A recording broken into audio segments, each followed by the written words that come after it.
પહેલો પ્રશ્ન, 1773નો regulating act કોના સમયમાં પસાર થયો હતો? તો વોરેન હેસ્ટિંગ, ઓપ્શન બી જવાબ સાચો આવશે. બીજો પ્રશ્ન, 1773નો રેગ્યુલેટિંગ એક્ટ કઈ સંસદે પસાર કર્યો હતો? તો મિત્રો બ્રિટિશ સંસદ, ઓપ્શન બી જવાબ સાચો આવશે.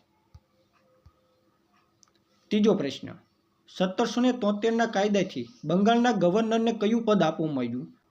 તો મિત્રો 1773ના કાયદાથી બંગાળના જે ગવર્નર હોય છે તેને ગવર્નર જનરલ બનાવવામાં આવે છે, એટલે અહીં ઓપ્શન બી જવાબ સાચો આવશે. આગળ ચોથો પ્રશ્ન, 1773ના કાયદા મુજબ ભારતનો પ્રથમ ગવર્નર જનરલ કોણ હતો? તો વોરેન હેસ્ટિંગ્સ, ઓપ્શન સી જવાબ સાચો આવશે.